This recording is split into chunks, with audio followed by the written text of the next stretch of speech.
নিয়োগ, টেন্ডার বাণিজ্য, নারী কেলেঙ্কারি সহ নানা অভিযোগ উঠেছে বাধ্যতামূলক অবসরে পাঠানো পুলিশের বিশেষ শাখা এসবির প্রধান কর্মকর্তা অতিরিক্ত মহাপরিদর্শক মোহাম্মদ মনিরুল ইসলামের বিরুদ্ধে। শুধু তাই নয়, বৈষম্য বিরোধী ছাত্র আন্দোলনের শেষের দিকে পুরোটা সময় মনিরুল ইসলাম পুলিশ সদর দপ্তর ও ডিএমপির কন্ট্রোল রুমে কাটিয়েছেন। আন্দোলন দমন পীড়নের কাজে খরচের জন্য গণভবন থেকে সবশেষ 4 আগস্ট প্রায় 25 কোটি টাকা আনেন মনিরুল। পুরো টাকাটাই তার এসবি অফিসের নিজস্ব কক্ষে সুরক্ষিত ছিল। তবে পুরো টাকা কয়েকজন আত্মসাৎ করেছেন বলে অভিযোগ উঠেছে। এ ব্যাপারে দেশের শীর্ষ এক গণমাধ্যম 2 সেপ্টেম্বর এক প্রতিবেদন করেছে। 5 আগস্ট শেখ হাসিনা দেশ থেকে পালানোর পর মনিরুল আর অফিস করেননি। এসবি সূত্রে জানা যায়, এ সময় এসবিতে কর্মরত তার হেল্পিং হ্যান্ড হিসেবে পরিচিত 2 ঊর্ধ্বতন কর্মকর্তা পুরো টাকাটাই গায়েব করে দেন। জঙ্গি অভিযান নাটকের মাধ্যমে পুলিশ বাহিনীতে নাম ছড়িয়ে পড়ে মনিরুলের। তার প্রধান ও বিশেষ সহযোগী হিসেবে ছিলেন সাবেক কাউন্টার টেরোরিজম সিটিটিসির প্রধান ও অতিরিক্ত পুলিশ কমিশনার মোহাম্মদ আসাদুজ্জামান ও পুলিশ সদর দপ্তরের ডিআইজি আমিনুল ইসলাম।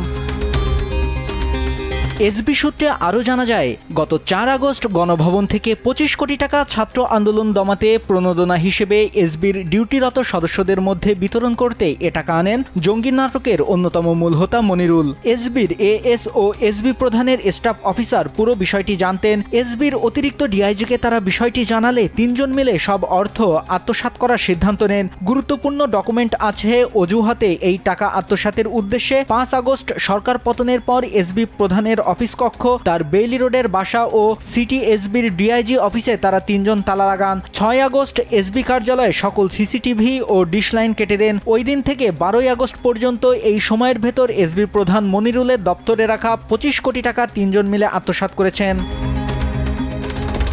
নাম প্রকাশে অনিচ্ছুক এসবির একাধিক ঊর্ধ্বতন কর্মকর্তা জানান, মনিরুলের নিজস্ব একটি সিন্ডিকেট ছিল, যেই সিন্ডিকেটের সাবেক মহানগর গোয়েন্দা প্রধান হারুনার রশিদ, মনির, সানোয়ার নজরুল সহ একাধিক কর্মকর্তা ছিলেন। এই সিন্ডিকেটের মাধ্যমে পুলিশের পোস্টিং, ব্যবসায়ীদের কাছ থেকে চাঁদাবাজি, টেন্ডার বাণিজ্য চালিয়েছেন। জঙ্গি নাটকের অন্যতম মূল হোতা মনিরুলের কানাডায় নিজস্ব 2টি বাড়ি ও সিঙ্গাপুরে রয়েছে নিজস্ব ব্যবসা।